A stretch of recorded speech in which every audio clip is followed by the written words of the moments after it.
আউযু বিল্লাহি মিনাশ শাইতানির রাজীম বিসমিল্লাহির রাহমানির রহিম। সফলতা, সাফল্য এবং ব্যর্থতা দুনিয়ার চৌহদ্দির ভিতরে সীমাবদ্ধ, এটা মনে করলে মারাত্মক ভুল করা হবে।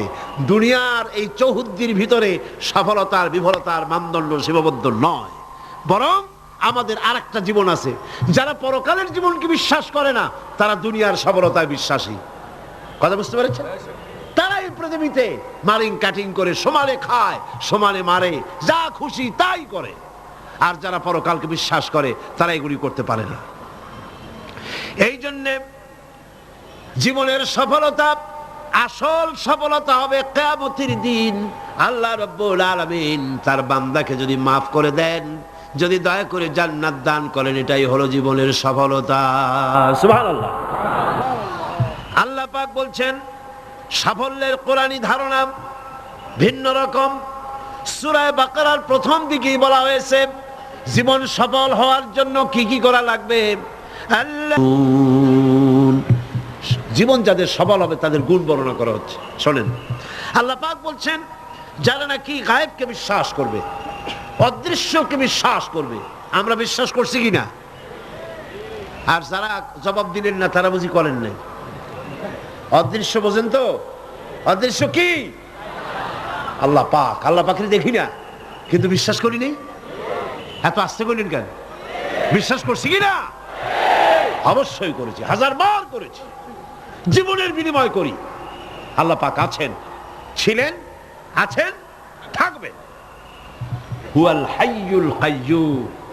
গায়বকে যারা বিশ্বাস করে, যারা নামাজকে প্রতিষ্ঠা করে এবং নিজের রিস্ক থেকে যা সে ইনকাম করে তার থেকে আল্লাহর রাস্তায় খরচ করে, আর কি সেই কিতাবের উপরে বিশ্বাস করে, এর পূর্বে যত কিতাব এসেছে ওই কিতাবের উপরেও বিশ্বাস করে, ওয়াবিল আখিরাতি হুম ইউকিনুন, এবং পরকালকে বিশ্বাস করেছে যারা, তারা কি? এবার আসতেছে আসল কথাটা। উলাইকা আলা হুদাম মির রাব্বিহিম ওয়া উলাইকা হুমুল মুফলিহুন। এরাই হচ্ছে সত্য পথ, সত্য পথের উপরে রবেন তার মালিকের পক্ষ থেকে, মালিকের দেখানো পথের উপরে প্রতিষ্ঠিত, এবং এরাই সফল কাম। সুবহানাল্লাহ, এরাই সফল কাম। জীবনের সফলতা আর বিফলতার ব্যাপারে সূরা আলে ইমরানের মধ্যে বলা হয়েছে, ইয়া আইয়ুহাল্লাযীনা আমানু সুবিরু ওয়া সাবিরু ওয়া রাবিতু ওয়াত্তাকুল্লাহা লাআল্লাকুম তুফলিহুন। হে বিশ্বাসীরা, সবরের পথ অবলম্বন করো, বাতিল পন্থীদের মোকাবেলায় দৃঢ়তা অর্জন করো। জীবন সফল হওয়ার পথ দেখুন। জীবন সফল হবে কিসে? হে বিশ্বাসীরা, সবরের পথ অবলম্বন করো। মাথা গরম করো না, মাথা ঠান্ডা রাখো, সবরের পথ অবলম্বন করো। এই সবরের ব্যাখ্যাও আমরা এখানে করেছি। তারপরে বাতিল পন্থীদের মোকাবেলায় দৃঢ়তা দেখাও, এরপরে হকের পথে উঠে পড়ে লেগে যাও। আশা করা যায় তোমরা সফল কাম হবে। সুবহানাল্লাহ। আশা করা যায় তোমরা সফল হতে পারবে। সফলতার মানদণ্ড সম্পর্কে সূরা মায়েদায় বলা হয়েছে, ইয়া আইয়ুহাল্লাযীনা আমানুত্তাকুল্লাহা ওয়াবতাগু ইলাইহিল ওয়াসিলা ওয়াজাহিদু ফি সাবিলিহি লাআল্লাকুম তুফলিহুন। জীবনের সফলতা এই ব্যাখ্যা নেব কার কাছ থেকে? বলেন না কার কাছ থেকে? কোটি টাকার মালিক হলে জীবনের সফলতা আসে না। গাড়ি বাড়ি ইন্ডাস্ট্রির মালিক হলে, ক্ষমতায় গেলে জীবনের সফলতা দুনিয়ার চৌহদ্দির ভিতরে সীমাবদ্ধ নয়। ব্যাখ্যা নেব কার কাছ থেকে? ওই আল্লাহ পাক বলছেন, হে বিশ্বাসীরা, জীবন তোমার সফল হবে আল্লাহকে ভয় করো। কারে ভয় করতে হবে? রাষ্ট্রকে, পুলিশকে, আর্মিকে, প্রধানমন্ত্রীকে, প্রেসিডেন্টকে কার ভয় করতে হবে? জোরে চিল্লা এখন আল্লাহ রাব্বুল আলামিনকে ভয় করো। আর আল্লাহর নৈকট্য, আল্লাহর দরবারে পৌঁছার জন্য নৈকট্য অবলম্বন করো, নৈকট্য লাভের অনুসন্ধান করো। আল্লাহর কাছে যাওয়ার জন্য নৈকট্য লাভের অনুসন্ধান করো। ওয়াবতাগু ইলাইহিল ওয়াসিলা, এর তাফসীর করা হচ্ছে আমলে সালেহ, নেক কাজ করো। সেই নেক কাজগুলি তোমার জন্য জান্নাতে যাওয়ার ওসিলা হয়ে যাবে। সুবহানাল্লাহ। ওসিলা তালাশ করো। আর হলো আল্লাহর পথে সাধনা করো, চেষ্টা করো, মুজাহিদা করো, জিহাদ করো, সংগ্রাম করো, তাহলে তোমাদের জীবন সফল হয়ে যাবে। আবার সফলতার মানদণ্ড সম্পর্কে সূরা মায়েদার অন্য আয়াতে আল্লাহ পাক বলেন, ইয়া আইয়ুহাল্লাযীনা আমানু ইন্নামাল খামরু ওয়াল মাইসিরু ওয়াল আনসাবু ওয়াল আজলামু রিজসুম মিন আমালিশ শাইতানি ফাজতানিবুহু লাআল্লাকুম তুফলিহুন। হে বিশ্বাসীরা, মদ, জুয়া, মূর্তি চায়, মদ এবং জুয়ার মাধ্যমে তোমাদেরকে আল্লাহর জিকির স্মরণ থেকে গাফিল করে দিতে, তোমাদের পারস্পরিক, তোমাদের মধ্যে শত্রুতা বৃদ্ধি করে দিতে চায়। ফাহাল আনতুম মুনতাহুন, এগুলি শোনার পরেও কি তোমরা এই মদ আর জুয়া থেকে ফিরে থাকবে না? কে বলতেছেন? কে বলতেছেন? এর থেকে ফিরে থাকো, লাআল্লাকুম তুফলিহুন, আশা করা যায় তোমরা সফল কাম হবে। আমরা সফলতার আশা করি আল্লাহ নিষিদ্ধ জিনিসকে জারি করে দিয়ে, আল্লাহ নিষেধ করা জিনিসগুলি চালু করে দিয়ে তার মধ্যে সফলতা আশা করি। আর আল্লাহ বলেন, আমার নিষিদ্ধ করা জিনিসগুলিকে দুনিয়ার বুকে নিষেধ করো, বন্ধ করে দাও, তাহলে সফল হবে। প্রসঙ্গক্রমে আমি আপনাদের সামনে বলতে চাই, 1996 নির্বাচনে আমি পার্লামেন্টে আসার পর মদ জুয়া নিষিদ্ধকরণ বিল 96, এই বিল আমি উত্থাপন করেছিলাম, বিল পেশ করেছিলাম। আপনারা নিশ্চয়ই পত্র পত্রিকায় দেখেছেন, দেখছেন না? সেই বিল উত্থাপন করার পর স্পিকার সাহেব কমিটিতে পাঠায় দিলেন, সংসদীয় কমিটিতে পাঠায় দিলেন। সুদীর্ঘ 2 বছরের ভিতরে এই বিলের কোনো খোঁজ নাই। মারাত্মক ডিপ ফ্রিজের অতল তলে বিল পড়েছিল। সেখান থেকে 15/10/98 তারিখে 2 বছর পর প্রথম আমার বিলের ব্যাপারে একটি মিটিং ডাকা হলো সংসদের কমিটি কক্ষে।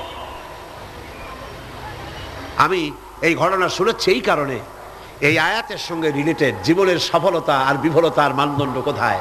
আমরা মনে করি আল্লাহ নিষিদ্ধ করা জিনিসগুলি চালু করলেই জীবনে সফলতা আসবে, আর আল্লাহ কয় আমার নিষিদ্ধ করা জিনিসগুলি রাষ্ট্রীয়ভাবে নিষিদ্ধ করলেই জীবন সফল হবে।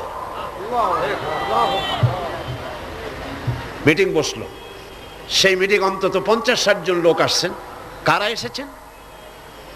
বিভিন্ন মন্ত্রণালয়ের সিনিয়র অফিসার, সচিব, উপসচিব পর্যায়ের লোকেরা এসছেন। এমপি আসছেন কয়েকজন, সরকারি দলের, বিরোধী দলের। আমাকে তো ডেকেছে। আমার মনে হলো, আশান্বিত হলাম, 2 বছর পরে হলেও বিল তো মরে নাই, জিন্দা আছে।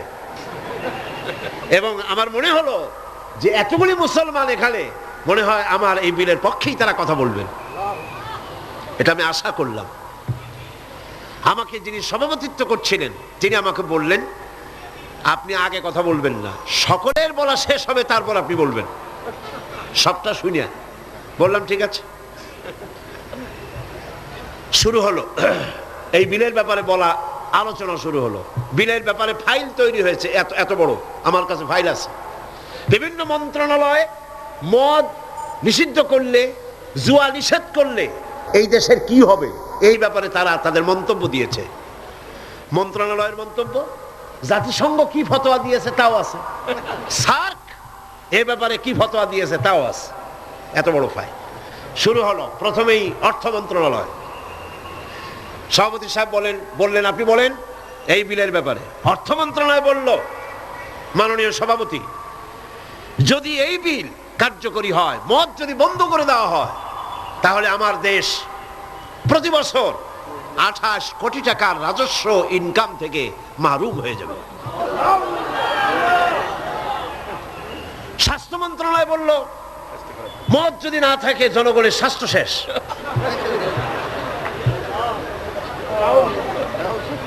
ব্যাখ্যা দিচ্ছি, তাদের বক্তব্যের ব্যাখ্যাও আছে। স্বরাষ্ট্র মন্ত্রণালয় বলল, মদ যদি বন্ধ হয়ে যায় উচ্ছৃঙ্খলতা বাড়বে, সন্ত্রাস বাড়বে।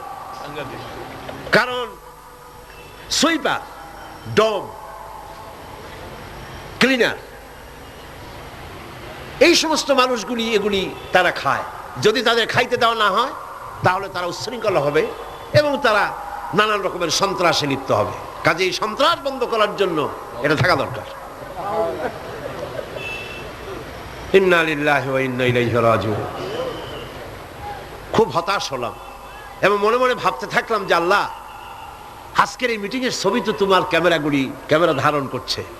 কিয়ামতের দিন এই লোকগুলি কি জবাব দেবে তোমার দরবারে? আমি তো আমার বাপের বিল নিয়ে হাজির হই নাই, আমার বাপের বিল তো নিয়ে হাজির হই নাই। এরপরে পররাষ্ট্র মন্ত্রণালয়ের পক্ষ থেকে বলা হলো, আমরা গরিব দেশ। যুক্তি দেখুন, আমরা গরিব দেশ, ডোনাররা আমাদেরকে সাহায্য দেয়, বিদেশি সাহায্যদাতারা, দাতা গোষ্ঠী, তারা আমার দেশে সাহায্য নিয়ে আসে। ওনাদেরকে যদি একটু মদুনা দিতে পারি তো দিলাম কি, একটু মেহমানদারি তো করা উচিত। এই মেহমানদারি না করতে পারলে আমরা তো সর্বনাশ হয়ে যাবে দেশ।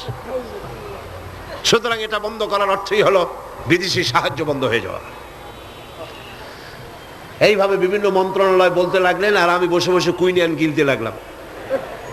সর্বশেষ ইসলামী ফাউন্ডেশন, সভাপতি সাহেব বললেন, ইসলামী ফাউন্ডেশনের ডিজি সাহেব, তার নামের একটা মৌলানা লাগানো আছে।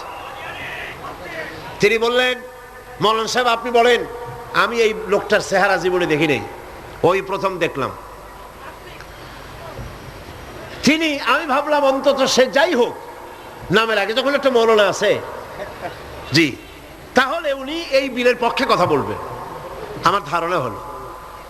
কিন্তু সর্বনাশ, তিনি বললেন কি, আহা, চাকরি করতে গিয়ে মানুষ এইভাবে ইমান বিক্রি করে? অবাক হলাম আমি। চাকরি করতে গিয়ে মানুষ তার ইমান বেচে। তিনি বললেন, এই বিল আমি তার কথাই কোট করছি, আমার সব মুখস্থ। তিনি বললেন, এই বিল আমি আগে পাই নাই, মিটিং এ এসে বিলটা পেলাম। বিল পড়ে দেখলাম যিনি বিল উত্থাপন করেছেন তিনি একটি ধর্মীয় আবেগের উপরে ভিত্তি করে এই বিল পেশ করেছেন। এটি হচ্ছে ইসলামের নামে আরেকটি অনইসলামিক কাজ। তিনি বললেন এইটা এর কারণ হলো যুক্তি। শোনেন যুক্তি, কত বড় আলেম তিনি, সোজা কথা। তিনি বলছেন যে আমার দেশে অমুসলিমরা আছে, আমার জন্য যেটা হারাম সেটা তাদের জন্য হালাল, আমাদের জন্য যেটা হালাল সেটা তাদের জন্য হারাম। আমার দেশে অমুসলিম বহুত আছে, সুতরাং আমরা যদি মদ নিষিদ্ধ করি অন্য জাতির উপরে তা জুলুম হবে। আর আল্লাহ বলেছেন লা ইকরাহা ফিদ্দীন, ইসলামে কোনো বাড়াবাড়ি নেই। তিনি আরো এক ধাপ আগিয়ে গেলেন।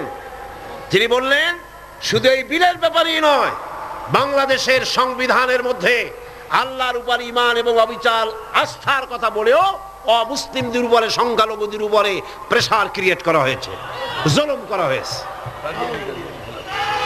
এই বক্তব্য শেষ হওয়ার পর আমাকে সময় দিল, কপাল খারাপ, মাগরিবের বাকি তখন 10 মিনিট, সামান্য সময় পেলাম।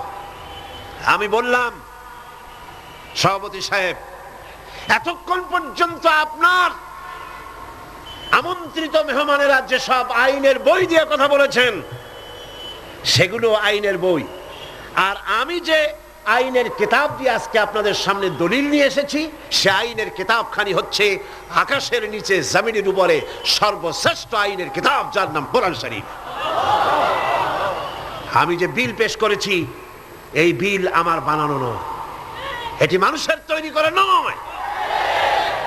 আপনার অর্থ মন্ত্রণালয় বলেছে 28 কোটি টাকার ক্ষতি হবে, প্রতি বছর 28 কোটি টাকার ক্ষতি হবে রাজস্ব ইনকাম থেকে মদ বন্ধ করলে। কিন্তু আমি বলতে চাই, আল্লাহ পাকের নিষিদ্ধ জিনিসকে আপনারা হালাল করবেন, 28 কোটি নয়, বন্যার পানির মতো হাজার হাজার 28 কোটি টাকা আল্লাহ বন্যার পানি দিয়ে ভাসায় দেবে। আপনারা ঠেকাইতে পারবেন না, ঠেকাতে পারবেন না। খেতে দেওয়ার মালিক কে? ইমাম খোমেনিকে আমেরিকান প্রেসিডেন্ট বলেছিলেন, আমার বন্দীদেরকে ছেড়ে দাও, কূটনীতিকদেরকে ছেড়ে দাও, যদি না ছাড়ো তাহলে তোমাদের খাদ্য এবং রসদ যা আমরা পাঠাই ইরানে তা পাঠানো বন্ধ করে দেব। ইমাম খোমেনি ভরসটে সিটই করছিলেন নাকি? খোমেনি সাহেব কি বললেন? ইতিহাস সাক্ষী। খোমেনি সাহেব বললেন, আমেরিকার প্রেসিডেন্ট সাহেব, তুমি খাবার দেবা না এই কথা কইয়া ভয় দেখাও কারে? আমি তো সেই জাতি যার বছরের ভিতরে 1 মাস উপাস থাকা ফরজ, বছরে একটা মাস না খেয়ে থাকা ফরজ। তুমি আমারে ভয় দেখাও না খেয়ে থাকা, তোমার খাদ্যের পরোয়া আমি করি না। সুতরাং ভয় তো করতে হবে আল্লাহ পাক। খাদ্য দেওয়ার মালিক তিনি, খাবারের মালিক দেওয়ার মালিক কে? আল্লাহ রাব্বুল আলামিন বলেছেন, ওয়ালাউ আন্না হালাল কুরা আমানু ওয়াত্তাকাউ লাফাতাহনা আলাইহিম বারাকাতিম মিনাস সামাই ওয়াল আরদ।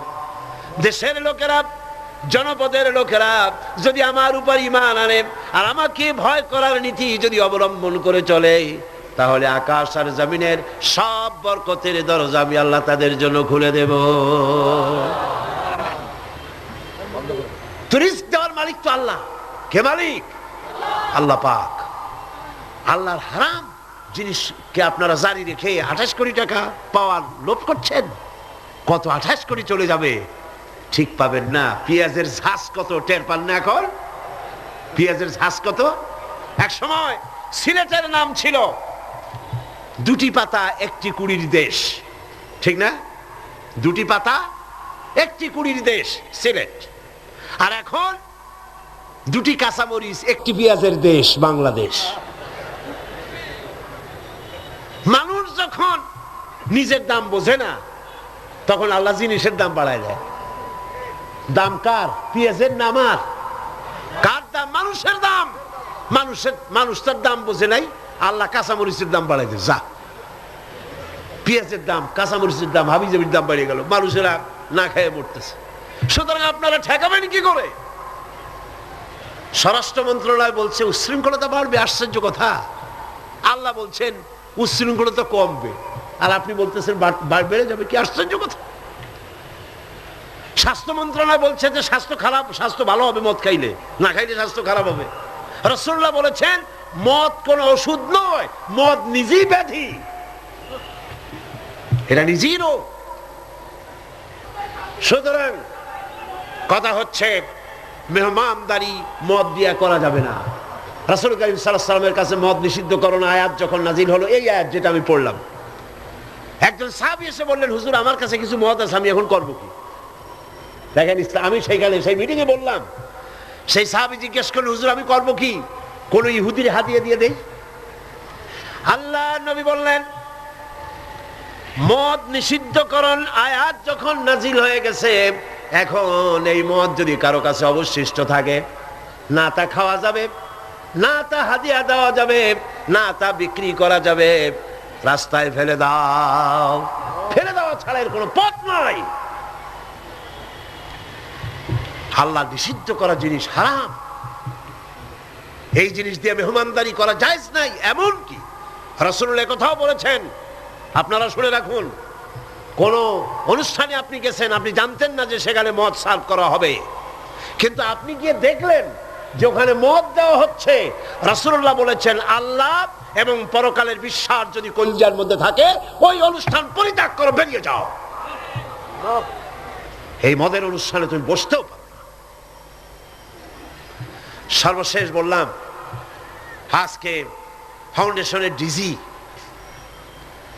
তিনি বলছেন আশ্চর্য কথা, আমার দেশে মুসলিম আছে তাই কোরআনের আইন আমি চালু করব না, এটা তাদের উপরে জুলুম হবে। রাসূলুল্লাহর উপরে যখন এই আইন নাজিল হয় তখন মক্কা মদিনায় ইহুদি খ্রিস্টান ছিল না, তো তাদেরকে উপলক্ষ করে রাসূলুল্লাহ কি আইন বন্ধ করে রাখছিলেন?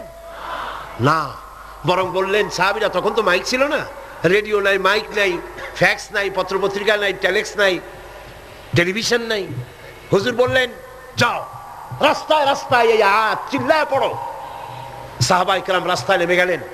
এই আয়াত, ইন্নামাল খামরু ওয়াল মাইসিরু ওয়াল আনসাবু ওয়াল আজলামু রিজসুম মিন আমালিশ শাইতানি ফাজতানিবুহু, যাও পড়ো। সবাই চিল্লায় পড়তে লাগলেন। ইতিহাস সাক্ষী, তারা যখন তেলাওয়াত করতেছিলেন রাস্তায় রাস্তায়, যেই সব মুসলমান মদ পান করতেছিলেন, তখন যার হাতে মদের গ্লাস ছিল কোরআনের আয়াত শুনে মদের গ্লাস নিক্ষেপ করলেন। যিনি গলায় নিয়েছিলেন, মুখে নিয়েছিলেন, কুড়ি করে ফেলে দিলেন। যিনি গিলেছিলেন গলার মধ্যে আঙ্গুল দিয়ে বমি করে ফেলে দিলেন। যার ড্রামের ভিতরে, হাড়ির ভিতরে মদ ছিল, লাথি মেরে পাতিল ভেঙে দিল, আর মদ রাস্তাগুলি প্রবাহিত হয়ে গেল। শাসনতন্ত্র, আমার দেশের সংবিধানের ভিতরে আল্লাহর উপরে ঈমান এবং অবিচল আস্থার কথা বলা হয়েছে, সেইটাও নাকি অমুসলিমদের উপরে জুলুম করা হয়েছে। আমি জিজ্ঞেস করতে চাই, আমার দেশের হিন্দুরা আল্লাহকে অস্বীকার করে? হাসতে কনকান করে? আল্লাহ না বলুক, ভগবান তো বলে, ব্রহ্মা তো বলে, উপরওয়ালা তো বলে, ঈশ্বর তো বলে, বিধাতা তো বলে। খ্রিস্টানরা আল্লাহকে অস্বীকার করে? চিল্লায় বলেন করে? বৌদ্ধরা করে? এই দেশের কিছু নাস্তিক মুরতাদ ছাড়া আল্লাহকে কেউ অস্বীকার করে না।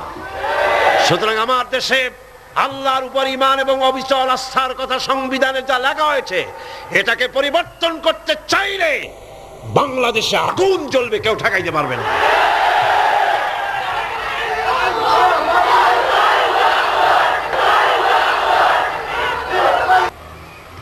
দুই বছর পর একবারের জন্য এটা উঠলো, আমি সব কথা বলতে পারলাম না, মাগরিবের আজান হয়ে গেল। আমাকে বলা হলো এই বিল আবার আরেকদিন আমরা মিটিং করব। সেদিন পার্লামেন্ট চলাকালীন সময় বিলের উপর রিপোর্ট দেওয়া হলো। আমি দাঁড়ায়া বিধি অনুযায়ী কথা বলতে চাইলাম, কথা বলতে পারলাম না, কথা বলতে দেওয়া হলো না। যাই হোক, সেটা ভিন্ন কথা। আল্লাহ পাকের কাছে ছেড়ে দিয়েছি। আমরা চাই পৃথিবীর দ্বিতীয় বৃহত্তম মুসলিম দেশ বাংলাদেশ, এইখানে মদ এবং জুয়া নিষিদ্ধ ঘোষণা করা হোক। আপনারা চান কিনা? চান কিনা? চান কিনা? আল্লাহ রাব্বুল আলামিন বলছেন, যেটাই হলো সফলতার মানদণ্ড, দুনিয়ার চৌহদ্দির ভিতরে এই সফলতা নির্ভর করে না।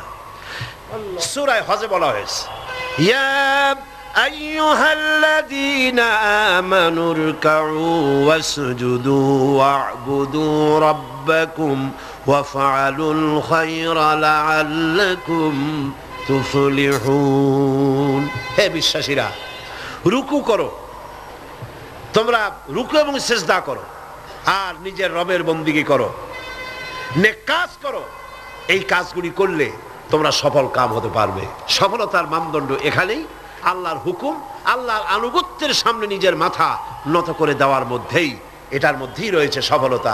আল্লাহ পাক সেই কামিয়াবি দুনিয়া এবং আখিরাতে আমাদেরকে দান করুন। আমরা বলি আমিন, আমরা বলি আমিন। এর ফলে আল্লাহ পাক আরেকটি গুরুত্বপূর্ণ কথা সামনে বলছেন। আল্লাহর কথা সবই গুরুত্বপূর্ণ। আল্লাহর কথা কি? সবই গুরুত্বপূর্ণ। আল্লাহ পাক বলেন, وَمِنَ النَّاسِ مَن يَشْتَرِي لَهْوَ الْحَدِيثِ لِيُضِلَّ عَن سَبِيلِ اللَّهِ بِغَيْرِ عِلْمٍ وَيَتَّخِذَهَا هُزُوًا أُولَئِكَ لَهُمْ عَذَابٌ مُهِينٌ। লোকেদের মধ্যে এমন লোক আছে যারা মনোমুগ্ধকর কথা কিনে আনে জ্ঞান ছাড়াই, আল্লাহর পথ থেকে মানুষকে ফিরায় রাখার জন্য।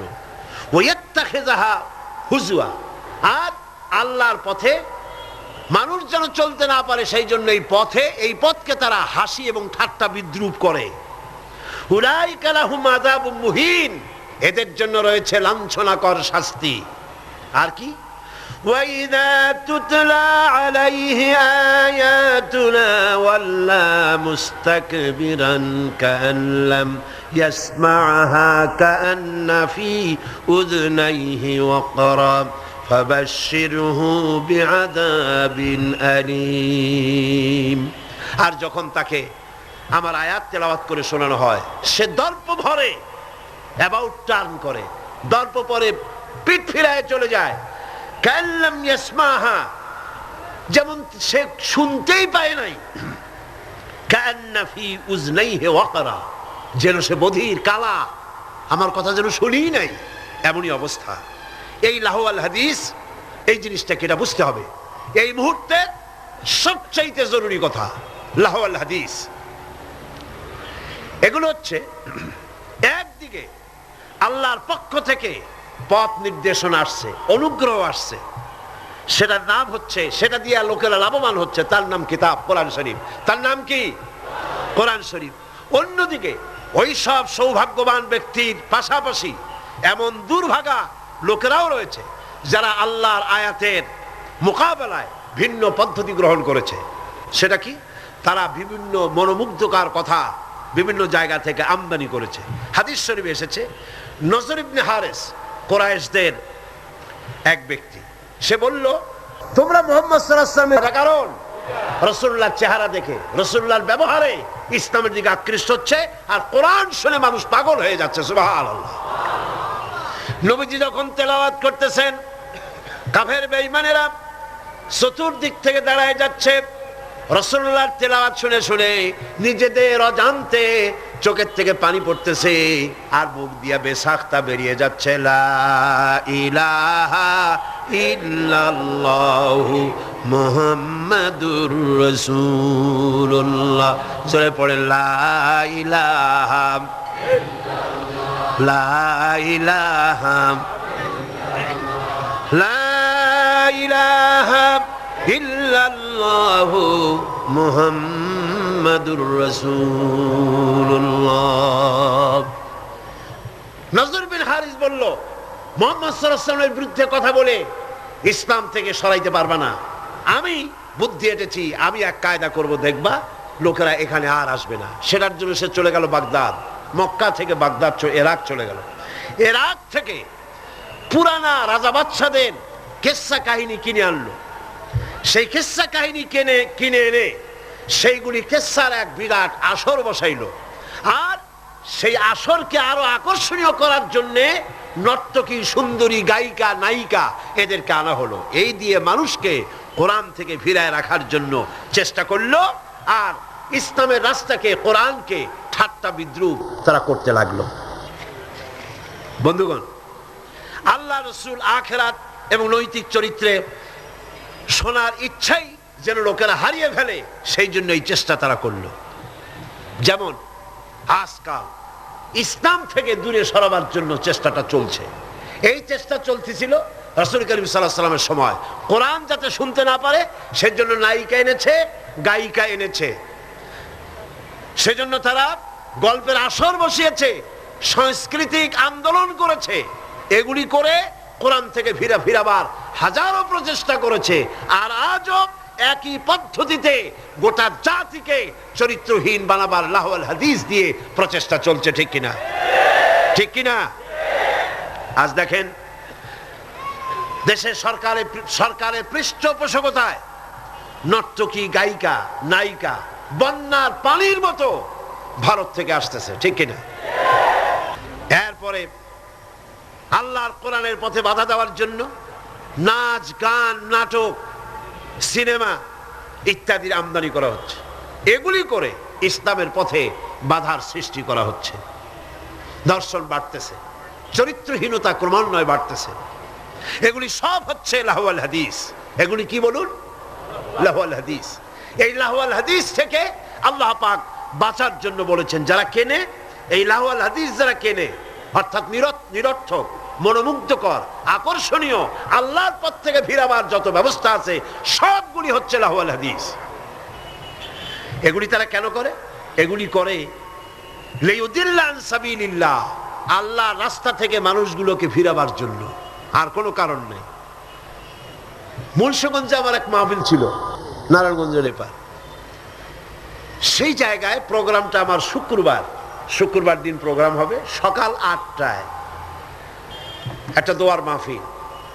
সেই মাহফিলে গিয়ে রাতের বেলায় মঞ্চ গেট পোড়াই দিয়েছে, মাহফিল যাতে না হতে পারে সেজন্য সরকারি ছত্রছায়ায় এই কাজটি সেখানে করা হয়েছে। আমি শুনে বললাম, যারা এই কাজটা করলো তারা তো মাহফিলের প্যান্ডেলে আগুন দেয় নাই, নিজেদের তকদিরে আগুন লাগাইছে, নিজেদের তকদিরে আগুন লাগাইছে। জীবনে তো গানের প্যান্ডেলে আগুন দাও নাই, থিয়েটারের গেটে আগুন দাও নাই, জীবনে কোনোদিন যাত্রার প্যান্ডেলে আগুন দাও নাই। সেই প্যান্ডেলটা আগুন দিলা যেখানে বসে কোরআনের কথা বলা হয়, যেখানে হাদিসের কথা বলা হয়। আগুন কপালে দিয়েছো, তকদিরে পোড়াইছো। যে হাত দিয়ে কোরআনের মাহফিলের মঞ্চের প্যান্ডেল পোড়ানো হয়েছে, এই হাত তো সাথে থাকার কথা নয়। এরপরে আল্লাহ পাক বলছেন, এদের অবস্থাটা কি? এরা ওয়াইত্তাখিযাহা হুজওয়া, আল্লাহর পথে আহ্বানকারীদেরকে তারা ঠাট্টা বিদ্রুপ করে। লিইউদিল্লা আন সাবিলিল্লাহ, একদিকে তো আল্লাহর রাস্তায় বাধা সৃষ্টি করে যাতে করে আল্লাহর পথে আসতে না পারে, তার জন্য হাজারো প্রচেষ্টা করে। 2 নম্বরে ঠাট্টা বিদ্রুপ করে ইসলামওয়ালা, টুপিওয়ালা, নামাজওয়ালা, দাড়িওয়ালা, নানান কথা বলিয়া ইসলাম যারা করে তাদেরকে ঠাট্টা এবং বিদ্রুপ করে।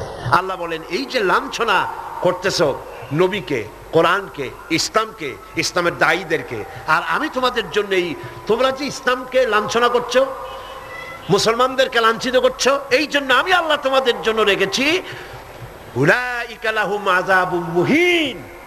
ইসলামকে যারা লাঞ্ছিত করছো, মুসলমানদেরকে যারা লাঞ্ছনা দিচ্ছ, তোমাদের জন্যই লাঞ্ছনাদায়ক শাস্তি আমি আল্লাহ রেখে দিয়েছি কিয়ামতের দিন। এদের অবস্থাটা কি? আল্লাহ বলেন, এদের অবস্থা হচ্ছে وَإِذَا تُتْلَى عَلَيْهِ آيَاتُنَا وَلَّى مُسْتَكْبِرًا كَأَنْ لَّمْ يَسْمَعْهَا كَأَنَّ فِي أُذُنَيْهِ وَقْرًا। এদেরকে যখন আল্লাহর আয়াত তেলাওয়াত করে শোনানো হয়, দর্প পরে পিঠ ফিরায় চলে যায়, আমল দিতে চায় না। আল্লাহ বলেন, এমন ভাবে অহংকারে ফিরে যায়, কান্না ফি উযনাইহি ওয়াকরা, মনে হয় যেন কানা বধির, শুনি নাই। ফাবাশশিরহু বিআযাবিন আলীম, এদেরকে কঠিন শাস্তির সুসংবাদ দাও। কঠিন শাস্তির কি দাও? কঠিন শাস্তির কি সুসংবাদ হয়? কি হয়? দুঃসংবাদ। আল্লাহ বলছেন কি? সুসংবাদ। এটা একটা দৃষ্টান্ত দিলে আপনারা বুঝবেন। আমি মাঝে মধ্যে এটা দৃষ্টান্ত দিয়ে এভাবে বুঝাই। ছেলে যদি মায় কন্ট্রোল করতে না পারে, খুব দুষ্ট ছেলে, মায় কন্ট্রোল করতে পারে না, মা তখন বলে, আমার কথা তো শুনলি না, দাঁড়া, অপেক্ষা কর, তোর বাবা আসবে, আমি তার কাছে বলবো। এমন পিঠটি লাগাবে, তখন মজা টের পাবি। পিটাইলে কি মজা লাগে নাকি? তাহলে এটা বলছে কেন? শাস্তির তীব্রতা বুঝাবার জন্য। সেই জন্য আল্লাহ পাক বলছেন, ফাবাশশিরহু, এদেরকে সুসংবাদ শোনাও। পীড়াদায়ক, যন্ত্রণাদায়ক শাস্তি এদের জন্য রয়েছে যারা ইসলামের পথে বাধা দেয় আর ইসলামকে গিয়ে যারা ঠাট্টা বিদ্রুপ করে। মরিয়া দেখো, তারপরে টের পাবা। এখন তো কিছু আল্লাহ কবে না। আল্লাহ খুব, আল্লাহর ধৈর্য আমাদের চাইতে কম না বেশি? সুবহানাল্লাহ, সুবহানাল্লাহ, কম সুবহানাল্লাহ। চিন্তা করা যায়, আল্লাহ যদি আমাদের মতো এইরকমের বদমেজাজি হইতেন, মেজাজ খারাপ হইতো, কবে ভাঙ্গে চুরে সব শেষ করে ভালাইতেন। আল্লাহর কত ধৈর্য, সুবহানাল্লাহ, কত ধৈর্য। আল্লাহ অপেক্ষা করতেছেন, সময় দিচ্ছেন। ওয়ায়ামুদ্দুহুম ফি তুগয়ানিহিম ইয়ামাহুন, আল্লাহ পাক সার্কাসদেরকে, সীমা লঙ্ঘনকারীদেরকে ঢিল দিচ্ছেন, কর যদ্দুর পারিস কর। তারপরে যখন প্রান্ত সীমায় চলে যায়, এরপর আল্লাহ পাক ধরেন, আর যখন ধরেন তখন ছাড়াই নিতে পারে এমন ক্ষমতা পৃথিবীর কারো। আল্লাহ পাক বলছেন, ইন্নাল্লাযীনা আমানু ওয়া আমিলুস সালিহাতি লাহুম জান্নাতুন নাঈম খালিদিনা ফিহা ওয়াদাল্লাহি হাক্কান ওয়া হুয়াল আজিজুল হাকীম। নিশ্চয়ই যারা ঈমান এনেছে, আমলে সালেহ করেছে, তাদের জন্য রয়েছে নিয়ামতে পরিপূর্ণ জান্নাত। সুবহানাল্লাহ। গালাগালি সহ্য করো, তোমরা গালাগালি সহ্য করো, মার সহ্য করো, অত্যাচার সহ্য করো, জুলম সহ্য করো, আর নিজেদের কদমকে মজবুত করো, দ্বীনকে প্রতিষ্ঠার পথে এগিয়ে যাও। আল্লাহ পাক বলছেন, আমি তোমাদের জন্য নিয়ামতে পরিপূর্ণ জান্নাত রেখেছি, ওদের জন্য দুনিয়া, তোমাদের জন্য জান্নাত। সুবহানাল্লাহ। হুনাইনের যুদ্ধ থেকে, হুনাইনের জিহাদ থেকে রাসূলুল্লাহ যখন ফিরতেছিলেন, ফেরার পথে গনিমতের মালগুলি ভাগ করতেছিলেন, গনিমতের মাল ভাগ করছিলেন, তখন মক্কা শরীফ থেকে যে সমস্ত মুসলমানরা এসেছিলেন তাদেরকে রাসূলুল্লাহ বেশি দিলেন, ছাগল বেশি দিলেন, গনিমতের মাল ছাগল বেশি দিলেন, উট বেশি দিলেন, আর আনসারদেরকে কম দিলেন। হযরত সাদ রাদিয়াল্লাহু তাআলা আনহু, যিনি আনসারদের নেতা ছিলেন, তিনি রাসূলুল্লাহকে বললেন, হুজুর, বন্টন যা করলেন এতে কিন্তু আনসারেরা একটু নারাজ হয়ে গিয়েছে, তারাই বেশি স্যাক্রিফাইস করলো, অথচ গনিমতের মাল তারা কম পেয়ে গেল। হুজুর বললেন, তোমার মত কি? কয়, আমিও ওই রকমই, অর্থাৎ ওইটাই সমর্থন করি, আমাদেরকে একটু বেশি দেওয়া উচিত ছিল। রাসূলুল্লাহ কি বললেন? সুবহানাল্লাহ। রাসূলুল্লাহ বললেন, একটু পরেই তুমি দৃশ্যটা দেখবা, ও সাদ, ও আনসারেরা, একটু পরেই দৃশ্যটা দেখবা।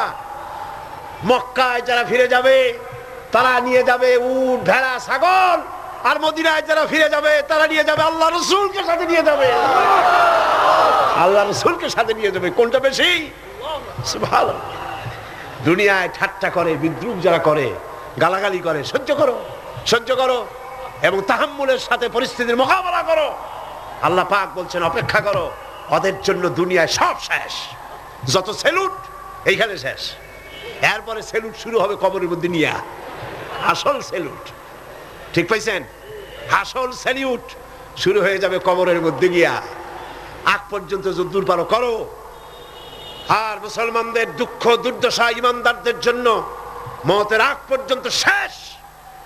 এরপরে আল্লাহ পাক বলেছেন, চিরস্থায়ী জান্নাত দেব, খালিদিনা ফিহা আবাদা, চিরকাল জান্নাতের মধ্যে থাকবা। সুবহানাল্লাহ। তবে এখানে আপনি সবর করে থাকবেন, আমার কথার ভুল অর্থ করবেন না যে আমরা শুধু মার খেতে থাকবো আর সবর করব, আর মাপবাড়ি, রাজনীতি, সমাজনীতি, ক্ষমতা, সব দেশের ফাসেক, ফুজ্জার, সারাবি, জানি, কাবাবি, ওরা থাকবে মাথার উপরে, আর আমরা খালি সবর করে যাব না। কথা কিন্তু সেটা না। কথা হচ্ছে ধৈর্যের সাথে পথ অতিক্রম করেন, মঞ্জিলের পানে এগিয়ে যান। মঞ্জিল কি? কোরআনের আইন চালু হওয়া। মঞ্জিল কি? আল্লামা ইকবাল বলেছেন, মঞ্জিলের দিকে এগিয়ে যাও, মঞ্জিলের পথে গন্তব্যে এগিয়ে চলো, সেই পর্যন্ত চলতে থাকো যতক্ষণ পর্যন্ত তোমার নাকের থেকে শ্বাস আসা যাওয়া করে। যতক্ষণ পারো মঞ্জিলে পৌঁছাবার জন্য দৌড়াও, যখন দৌড়াতে পারবে না, পায়ে যখন শক্তি নাই, তখন হামাগুড়ি দাও, হামাগুড়ি দিয়াও যখন এগোতে পারো না, গড়াতে থাকো, যখন তাও পারো না, তখন মঞ্জিলের পানে তাকায় থাকো, যতক্ষণ চোখের পাতা তোমার স্তব্ধ হয়ে না যায়। চোখের পাতা নীরব নিস্তব্ধ না হওয়া পর্যন্ত মঞ্জিলের পানে তাকায় থাকো। আমরাও ধৈর্য ধারণ করে পরিস্থিতির মোকাবেলা করব। ওরা অস্ত্র নিয়ে আসবে, আমরাও অস্ত্র ধারণ করব। সেই অস্ত্র বন্দুক নয়, কামান নয়, রিভলভার নয়, স্টেনগান নয়, এসএলআর নয়, দুনিয়ার মানুষের বানানো অস্ত্র নয়। ওদের অস্ত্রের মোকাবেলা করব ঈমানের অস্ত্র দিয়ে, চরিত্রের অস্ত্র দিয়ে। কিসের অস্ত্র দিয়ে? চরিত্রের অস্ত্র দিয়ে, ঈমানের অস্ত্র দিয়ে এদের মোকাবেলা করব। আর ইনশাআল্লাহ বাংলার জমিনে দ্বীন প্রতিষ্ঠা আমরা করব ইনশাআল্লাহ। আল্লাহ পাক বলছেন, এইভাবে যারা ঈমান আনবে, আমলে সালেহ করবে, ওদের জন্য জান্নাতুন নাঈম, নিয়ামতে পরিপূর্ণ জান্নাত দেব, খালিদিনা ফিহা, ওর মধ্যে তারা চিরকাল থাকবে। ওয়াদাল্লাহি হাক্কান, আল্লাহর প্রতিশ্রুতি অকাট্য। আল্লাহ ওয়াদা খেলাপ করেন না? কইলেন কেন? আসতে বললেন কেন? আল্লাহ ওয়াদা খেলাপ করেন? কখনো নয়, অকাট্য প্রতিশ্রুতি। শেষে গিয়ে বলছেন, ওয়াহুয়াল আজিজুল হাকিম, তিনি প্রজ্ঞাময় এবং পরাক্রমশীল। তিনি যে ওয়াদা করেন সেই ওয়াদা পালনের পথে বাধা সৃষ্টি করতে পারে এমন ক্ষমতা আকাশেও নাই, জমিনেও নাই। আল্লাহ রাব্বুল আলামিন আমাদেরকে সেই আল্লাহর পথে ঈমান এনে চলার তৌফিক দান করুন বলি আমিন। মুনাজাতের জন্য দাঁড়ানো ভাইরা বসুন, যত লোক দাঁড়ানো আছেন সবাই বসুন। لنكونن من الخاسرين ربنا لا تزغ قلوبنا بعد إذ هديتنا وهب لنا من لدنك رحمة إنك أنت الوهاب। আয় আল্লাহ তাআলা, হাজার হাজার মুসলমান নরনারী দীর্ঘক্ষণ ধরে তোমার কোরআনের কথা শুনেছি। আল্লাহ মেহেরবানি করে আমাদের আলোচনা দরুদ ও সালামের সওয়াব রাসূল করিম সাল্লাল্লাহু আলাইহি ওয়াসাল্লামের রূহ মুবারকে পৌঁছায় দাও। হে আল্লাহ তাআলা, আমরা যারা হাত তুলেছি এর মধ্য থেকে মা বাপ যাদের দুনিয়া থেকে জন্মের মতো বিদায় হয়ে গেছে, আল্লাহ কবরগুলিকে জান্নাতের টুকরায় পরিণত করে দাও। রব্বির হামহুমা কামা রব্বায়ানি সগীরা। সবাই পড়েন রব্বির হামহুমা কামা রব্বায়ানি সগীরা। হায় আল্লাহ তাআলা, সারা জীবন আমরা গুনাহ করেছি, দয়া করে মেহেরবানি করে আমাদের জিন্দেগীর সমস্ত গুনাহ কথা মাফ করে দাও।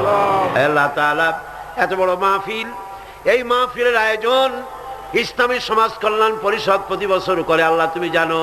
হে আল্লাহ তাআলা, তুমি দয়া করে মেহেরবানি করে এই মাহফিলের 5টা দিন তুমি তোমার কুদরতি নিজাম দিয়ে চালায় দিও।